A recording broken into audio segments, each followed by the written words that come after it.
In 15 minutes, I hope to show you the essence of what our concerns about Common Core are with this Common Core package. But the package is so complex and such a monstrous beast that it will be nearly impossible to show you all the concerns in 15 minutes. So I am forced to leave out some of the most fundamental aspects of this. So please don't take this as an end-all, be-all presentation of what the concerns are.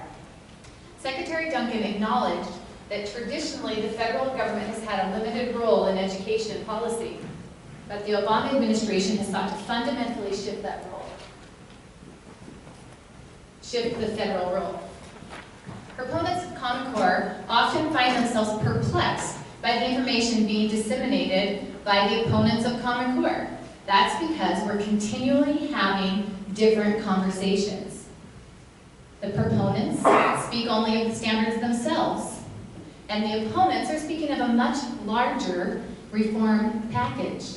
The standards are being sold as the gold standard in education when they've never been tried anywhere. They're actually the fool's gold standard. We're taking these on faith. Secretary Arne Duncan, in March of 2009, he said that in March of 2009, President Obama called on the nation's governors and state school chiefs to develop standards and assessments. Virtually everyone thought the president was dreaming. But today, 37 states and the District of Columbia have adopted the new state-crafted Common Core standards in math and English. Not studying it, not thinking about it, not issuing a white paper. They've actually done it. This speech was given in 2010 to the United Nations Education Arm, which is UNESCO. The number of states has now since grown to 47. In this same speech, the Secretary acknowledges that America is now in the midst of a quiet revolution in school reform. This is precisely why Achieve did a survey last year and found that out of the voting populace, 79% had heard little to nothing about the Common Core package. These reforms were quietly slipped in while everyone was busy debating health care and trying to get ourselves out of a recession. Opposition is growing and will continue to grow as more and more parents see the changes happening in their schools. Common Core is being sold as simply a set of standards.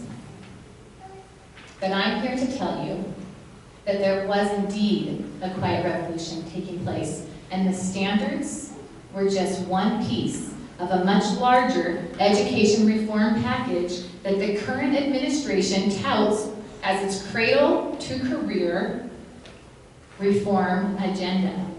If you go to whitehouse.gov and click on the K-12 tab, you will see the president's plans for reforming education. He calls this his cradle-to-career education to fundamentally transform education in America.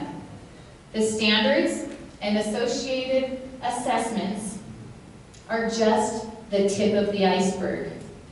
Do you know what's under the water? Due to time constraints, I can't get into all of these reforms, but I'm here to tell you that prior to being appointed as Secretary of Education, Arne Duncan tried these out when he was in charge of the schools in Chicago, and they were proven disastrous. Not the standards, but the other reforms. Secretary Duncan said that the Obama administration has an ambitious and unified theory of action that propels our agenda. It can only be accomplished with a clear, coherent, and coordinated vision of reform. The federal government may not have sat down and personally drafted the standards, but they have been very involved since the beginning of 2009. They highly coerced, incentivized, and threatened the states to go along with their education reform. These same reforms are in every grant and the waiver from No Child Left Behind issued by the federal government. There was a plan. In 2010, Secretary Duncan said, "Our theory of action starts with the 4 assurances incorporated in last year's economic stimulus bill." The 4 assurances got their name from the requirement that each governor in the 50 states had to provide an assurance that they would pursue reforms in these 4 areas in exchange for their share of the funds from the Recovery Act program. Secretary Duncan here is referring to the State Fiscal Stabilization Fund, which had to be approved prior to ever even being considered for the Race to the Top money. And the pot was much larger than the Race to the Top. Utah received nearly $900 million from the stimulus bill in education alone. And that was only after former Governor Huntsman agreed to all of the president's education reform ideas. Since they'd already been agreed to, since they'd already agreed to the reforms, it made it a lot easier to agree to the requirements for the Race to the Top application, which Utah didn't win. Of course, these requirements, although the same, had more teeth in them with this next grant. And the Common Core National Standards were the only ones in existence that fit the requirement. And they weren't even finalized yet. And just to make sure the states stayed in line, I'm off on slides, the Obama administration stepped around Congress and issued temporary waivers from the No Child Left Behind, which was a bad law, with these same 4 reform areas in there once again. This is why I call these reforms the Common Core package. Now, I can't give President Obama all of the blame. The plan to centralize education in America started long before the Obama administration. In fact, the move towards national standards started long ago and moved further forward under President Bush with No Child Left Behind. It was then propelled forward through massive private money and the stimulus funds. Once the current administration took office, things really took off, and the majority of the states made commitments to the standards before they were even written. Commitments. We didn't adopt them, we committed to them in our applications because we were rushing to get these Race to the Top funds. And if the golden carrot wasn't incentive enough for the states, the threat of losing federal money was. We're coming up against a hard deadline in America. How many of you are perfect? No one. Did you realize that under President Bush's No Child Left Behind, that schools must show 100% proficiency by 2014, or they risk losing their federal funding for education? The states are desperate to get out of a bad law and would do almost anything to get out from under the oppression they felt under No Child Left Behind.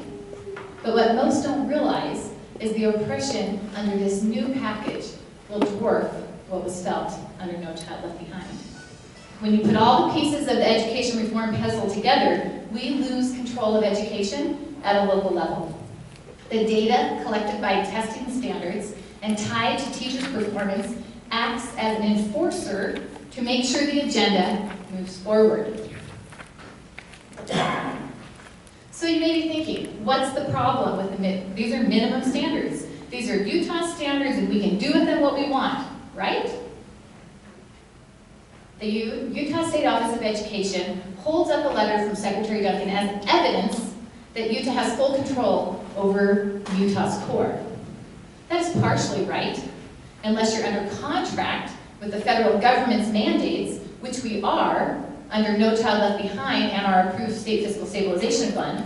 The 15% language has been in every grant, except for the State Fiscal Stabilization Fund, I'll make that clear, and it is also in the No Child Left Behind waiver. Let me show you how to find it in the waiver. So do a Google search for Utah's ESEA waiver. And then when you get there, I want you to go to page 18, and you'll see where Utah had 2 options for reforming our standards. Utah chose option A, and there it says that they have to have common standards with a significant number of states consistent with Part 1 of the definition of college and career-ready standards. So where do you find that definition of college and career-ready standards? Because it's not in the waiver. You have to go back to ed.gov under the ESEA Flexibility Index page, go under the map, click on the ESEA Flexibility Policy document. When you get there, it'll download a Word document, open it up on your screen, scroll down to the definitions page. Then you'll find college and career-ready standards. Part 1 of the definition says that we have to have standards that are common with a significant number of states. Now let's see how they define what common standards with a significant number of states are. You'll just scroll down to the next page, and then when you get to standards that are common with a significant number of states, you'll see that standards that are common with a significant number of states means that standards are substantially identical across all states in a consortium that includes a significant number of states. A state may supplement each standard with such standards with additional standards, provided that the additional standards do not exceed 15% of the state's total standards. This same language was in the Race to Top grants, which we didn't win, was in the Race to Top for Assessment grant, was in the No Child Left Behind waiver, it is in Achieve document. I also found it on core.org, corestandards.org. This one that I have there is actually from corestandards.org, and they have that same 15% guideline. And so I think that it is a fallacy to say that we do not have a 15% guide. So that's not supposed to be there. So now let's answer the second question that you have. These are Utah standards, and we can do with them what we want, right? You may have heard that we don't use Common Core in Utah. We use Utah Core, right? It's true that Utah Core does exist, and it has for a long time. And there are many subjects involved. But when we're talking about English and math, Utah Core and Common Core are one and the same. This is from the document that the state office produced entitled Understanding the Utah Core. It says in 2010, the state board voted to adopt standards for math and English that were common with most other states. Only the math and English are common with other states. So we're in agreement, because I knew that and they know that. But so you understand, when we talk about Common Core, we are talking about Utah's math and English core. They are one and the same. Utah has added cursive back in, but I have to let you know that that was after significant public pushback. And I asked what other changes have been made, and I have not received an answer. And believe me, I have asked. Earlier I mentioned that I don't have time to get into the details of all the individual reforms, but I think it's important to give you a little information on the data systems. We witnessed firsthand the loss of local control over education as our local board in Wasatch County voted to change our privacy policy to be in compliance with the recently altered federal FERPA privacy law. The federal FERPA, or Family Educational Rights and Privacy Act, was created in 1974 to protect student data and limit the amount of data that could be given without parental consent. But this law was preventing the sharing and collection of student data. So the U.S. Department of Ed, without going through Congress, made a regulatory change in January of 2012. As Kent Talbert, a DC educational lawyer, said, they turned it on its head. So that instead of using protective language, it now uses permissive language, allowing anyone, for almost any reason, to access our children's personally identifiable data. This is especially concerning because not only are the laws changing to allow for the collection and distribution of our children's personally identifiable data, but each state is also creating a system in which to house student and teacher data to allow for easy access and sharing of that information. This system is called the SLDS, or State Longitudinal Data System. In 2009, in that same big lump sum of money, Utah received $9.6 million from the stimulus bill to create, well, we had a state longitudinal database, but to expand it, our state longitudinal data system. How much is that? You have 1 minute and then 5 minutes.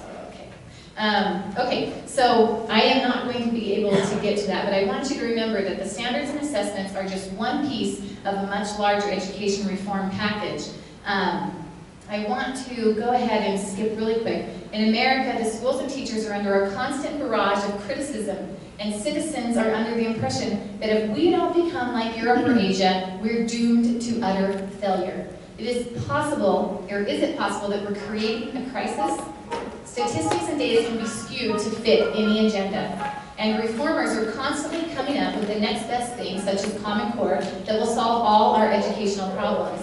But they fail to recognize that the decline in America in education happened long ago when we started centralizing control over our schools. The Common Core package is a move to further centralize power over our schools by a combination of federal controls and corporate profit. Centralizing power removes the voice of me and you. I suggest instead of trying to reform education, we restore education. An attorney from HSLDA stated, "America rose to greatness when education was utterly decentralized and widely considered to be beyond the competence of government." One might reasonably wonder why the educational planners do not consider a return to that which was proven successful in the past, rather than pursue a trend of their own making. The philosophy of Common Core is not revealed in the individual standards. Many forms of education would result in the acquisition of similar individual items of knowledge and skill. The philosophy that is antithetical to many is revealed in the broad purposes and the coercive uniformity of the Common Core. But it's for the kids, not true.